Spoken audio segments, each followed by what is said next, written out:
Pues yo les quiero platicar de algunas cosas que se han hecho en las aplicaciones de los efectos de confinamiento cuántico, particularmente en semiconductores. Y esto ha sido en colaboración con diferentes departamentos, tanto en Simvestab, en el Departamento de Física, Biología Celular, en la UPITA, y también en Brasil, como ya mencionaba Gerardo, con el Laboratorio de Semiconductores de la PUC en Río. Brevemente voy a dar el contenido, pues lo normal, que dar algunos antecedentes, algunos conceptos, y entonces hablar particularmente de dos aplicaciones de semiconductores desde el punto de vista de los efectos de confinamiento cuántico, que serían los puntos cuánticos de arsenuro de indio, los puntos cuánticos de arsenuro de indio, que serían para las aplicaciones en optoelectrónica, y nanopartículas semiconductoras, también puntos cuánticos de selenuro de cadmio y fosfuro de indio, que tendrían aplicaciones en biomedicina.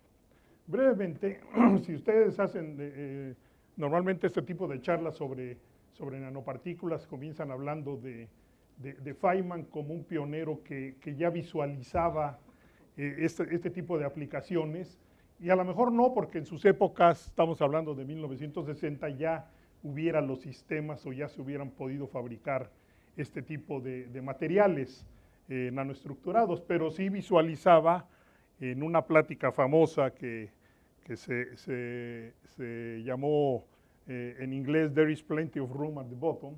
Y entonces, básicamente lo que él hacía era hacerse preguntas y decía, ¿cómo podríamos escribir, verdad? Los 24 volúmenes de la Enciclopedia Británica, estamos hablando en aquellos años que todavía uno veía las enciclopedias impresas y la británica era de lo mejor que podía ver, cómo escribir en la cabeza de un alfiler. Y entonces hacía reflexión de que, bueno, habría necesidad de construir mejores microscopios electrónicos, que había que miniaturizar computadoras, por ejemplo, habría que usar alambres que solo tuvieran de 10 a 100 átomos de diámetro. Hacía todo este tipo de especulaciones, de análisis, circuitos electrónicos de solo unos cientos de angstroms de tamaño, y se preguntaba qué pasaría si pudiéramos acomodar los átomos en la forma que nosotros quisiéramos, hacer nuevos materiales, y que visualizaba que a nivel atómico seguramente se tendrían nuevos tipos de fuerzas y nuevos tipos de efectos, que precisamente, bueno, eso es lo que viene a ser después los nanomateriales, ¿no? Pero sin embargo, la manifestación de esos fenómenos ya existía, aunque obviamente no se sabía por qué estos materiales se comportaban, digamos, en esa forma. Un ejemplo de esto es en el siglo IV a.C., este tipo, la copa de Licurgus, que era clásica porque tenía un color rojo rubí con luz transmitida y verde con luz reflejada. Se tenía el oro soluble, ¿verdad? Oro coloidal, que era usado con propósitos estéticos y curativos, la formación de soluciones de oro coloidal que reporta Faraday, y en este caso lo que después se viene a saber, pues ya en nuestras épocas, es el fenómeno de los plasmones, y que tiene que ver con fenómenos de tamaño en estas partículas. Pero por ejemplo también en el caso de México, pues el azul maya, pigmento muy apreciado, que finalmente resulta de una preparación muy particular del colorante orgánico índico en un mineral, que digamos a base de experiencia, de prueba y error, este material se sometía en un proceso de lavado, y ahora se sabe que lo que sucede es que este índigo se introduce en cavidades de tamaño nanométrico en la red de este mineral, y entonces esto le hace dar una gran resistencia al ataque ambiental y gran estabilidad. Bueno, la fecha es que hasta ahora, hasta nuestras épocas, se sigue apreciando el color azul después de varios miles de años. Seguramente ustedes han visto esta transparencia de la escala de las cosas, simplemente como para situar en términos de escala de tamaños, cosas naturales o cosas hechas por el hombre, y cuando nos vamos a los menores tamaños, bueno, está el DNA que tenemos aquí en el rango de los 10 nanómetros, o el arreglo de átomos de silicio en el rango de algunos pocos angstroms naturales, porque el silicio lo tenemos en forma natural, y cosas hechas por el hombre, bueno, pues ya tenemos aquí los electrodos de nanotubos, los nanotubos de carbono en esta dimensión nano, Y, por ejemplo, retos para el siglo XXI, ¿verdad? Es hacer una combinación de bloques de tamaño de nanoescala para poder fabricar dispositivos funcionales. Y el tema que yo quiero particularmente restringirme es el de caso de los semiconductores. Porque, bueno, nanomateriales uno los puede ver en todo tipo de materiales cerámicos, aislantes, etcétera. Y solamente para recordarles, obviamente no hay aquí todo mundo que sabe bien el semiconductor, es nada más que un material que tiene propiedades que se puede modificar su conductividad eléctrica. Y eso es lo que lo ha hecho tan importante en las aplicaciones electrónicas y optoelectrónicas. Una clasificación, pues, digamos que antigua, de los materiales en términos de su conductividad es hablar de aislantes, los que tienen una resistividad muy alta, metales una resistividad muy baja y semiconductores una resistividad que está en la mitad, pero además que se puede controlar, esa es la gran virtud. Si ustedes ven acá en este gráfico que está expresada la resistividad en una escala logarítmica, vean que, por ejemplo, el silicio, un semiconductor muy conocido a partir de la microelectrónica, se le puede cambiar su conductividad en 8 órdenes de magnitud, el arsenuro de galio en 10 órdenes de magnitud. ¿Y cómo se le cambia? Pues impurificando en forma selectiva al material, ya sea con átomos que hagan que se dé un electrón extra al material, o átomos que tengan un electrón a menos y entonces se dé una conducción positiva a través de huecos. Es un concepto de dopar, de impurificar el material. Esa es la gran virtud de los semiconductores y por qué han sido muy importantes en las aplicaciones. Y hablando de semiconductores, son dos parámetros que son fundamentales para los semiconductores, que son la energía de banda prohibida, que es la energía necesaria para ionizar un electrón que está amarrado, por ejemplo, en el caso del silicio, a un átomo de silicio, para soltarlo de ese amarre y dejarlo circulando libremente en el cristal. Vean ustedes que aquí están, entonces, en términos de electron volt, la energía de la banda prohibida. Aquí estaría el rango visible para que puedan situarlo a qué corresponden estas energías. Y aquí están una serie de semiconductores de las familias 3,5, o sea, un elemento del grupo 3, otro del grupo 5, de la familia 2,6, un elemento del grupo 2 y un elemento del grupo 6, que son semiconductores muy usados actualmente en diferentes aplicaciones. Y el elemento importante también aquí es la constante de red del material, porque resulta que dependiendo de esa constante de red es la energía de banda prohibida. Entonces, como más adelante vamos a ver, esa constante de red es muy importante a la hora que yo quiero combinar materiales. Como lo vamos a ver, les decía, un poco hacia el frente. Vean que, por ejemplo, aquí está materiales como el nitruro de galio y el nitruro de indio, que son los materiales con los cuales desarrollaron los diodos emisores de luz y láseres semiconductores, el grupo japonés, cuando les dieron el premio Nobel hace 3 años, a Nakamura, por haber desarrollado con estas aleaciones, poder sintonizar la energía de banda prohibida, bueno, la emisión de luz, vamos a decir, de esos diodos desde el verde hasta el azul violeta.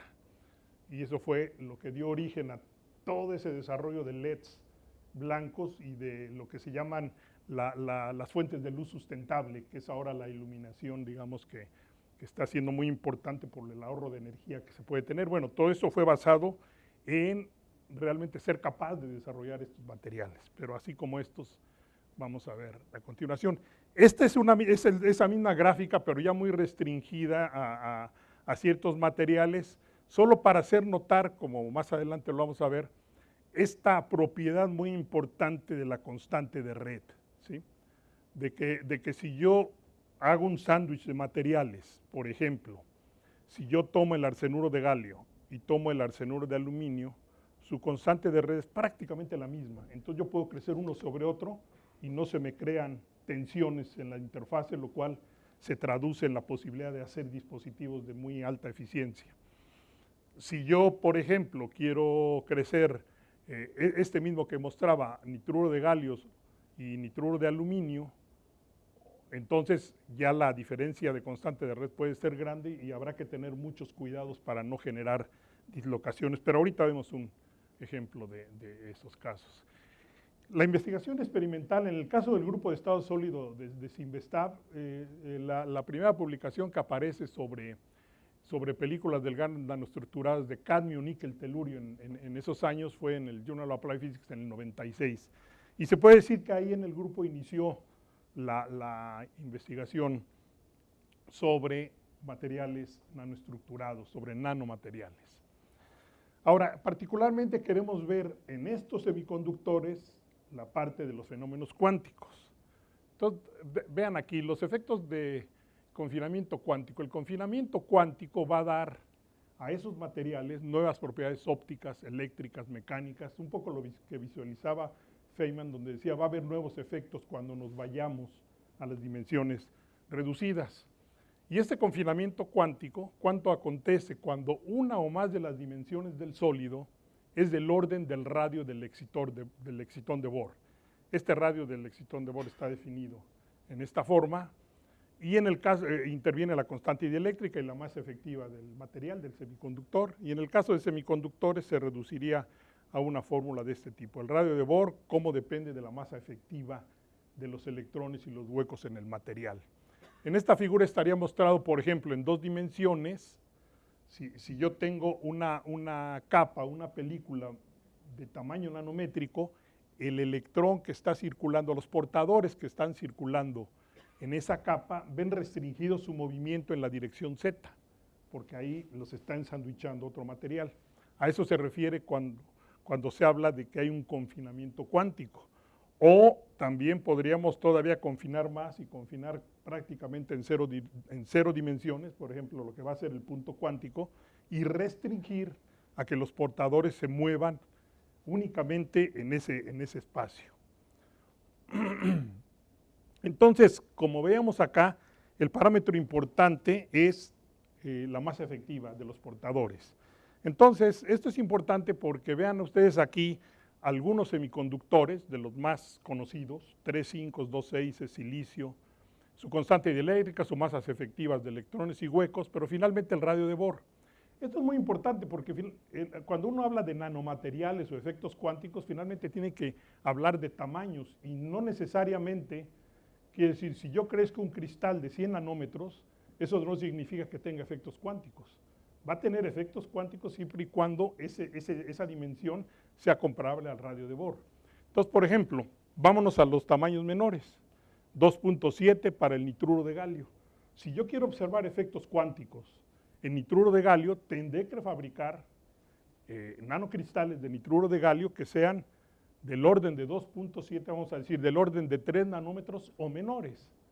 Si yo fabrico cristales de 20 nanómetros, a pesar de que estamos, digamos, en el rango nanométrico, no voy a ver efectos de confinamiento cuántico, se va a comportar como un material en volumen. Si nos vamos al que tiene mayor tamaño aquí, el de 69, el radio de Bohr, que correspondería al antimonuro de indio, entonces yo ahí tengo un rango más amplio para observar los fenómenos cuánticos, digamos a partir de los 70 nanómetros hacia abajo. Desde el punto de vista experimental uno puede decir, bueno, se facilita un poco más la producción de nanocristales de ese tamaño.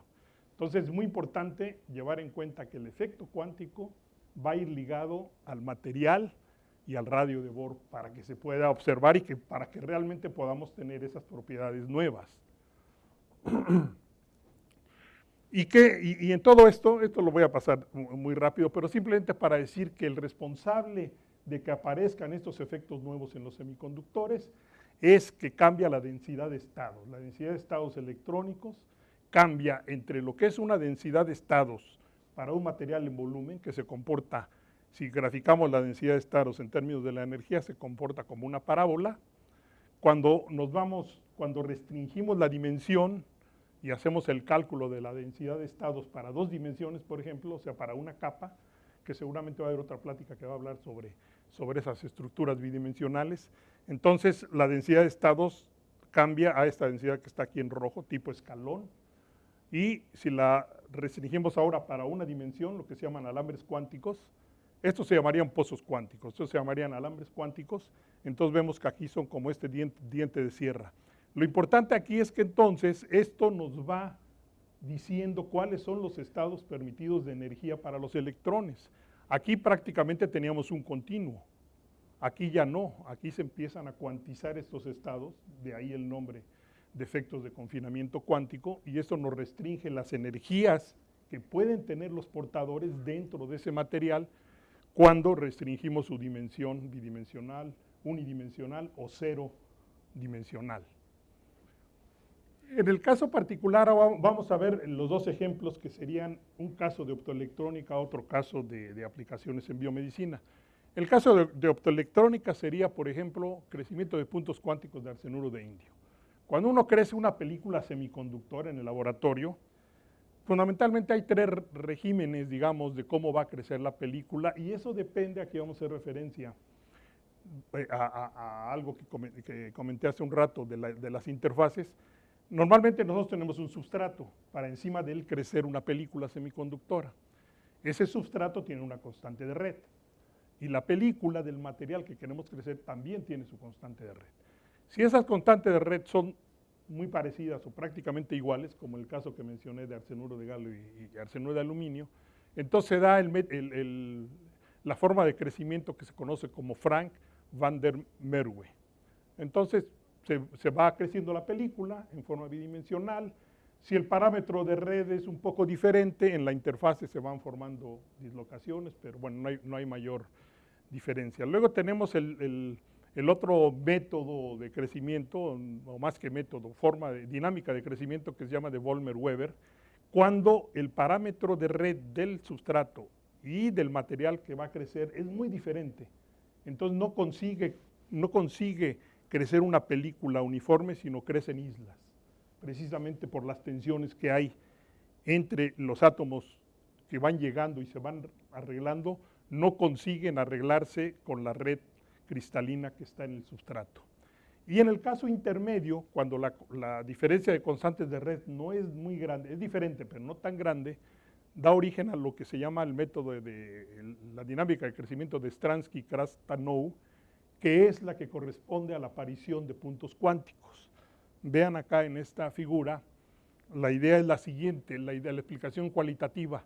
Cuando uno va formando la película, se va mojando la superficie, pero hay una tensión elástica debido a que el parámetro de red del material que llega es diferente al parámetro de red del cristal sustrato. Entonces, va creando una tensión elástica, y esta tensión elástica debido al desacople de redes hace que en un momento dado se inicie la formación de islas para liberar las fuerzas de tensión que se están dando ahí. En este ejemplo acá, a continuación, puede ser un poco más claro, crecimiento de arsenuro de indio sobre arsenuro de galio. Si nos vamos a aquella figura que les mostré al inicio, van a ver que la diferencia de constantes de red cristalina es grande. Entonces, cuando crece, estaría expresado así. Esta es la red cristalina de arsenuro de indio sobre la de arsenuro de galio. Entonces, vean, la primera capa crece, pero ya con una tensión. Y ya cuando viene la segunda capa a crecer, esa tensión se tiene que relajar, y la forma en que relaja es formando estas pequeñas, como si fueran gotas. Es una especie de fenómeno haciendo el equivalente a la tensión superficial, a la formación de las gotas cuando uno tiene el fenómeno de la tensión superficial.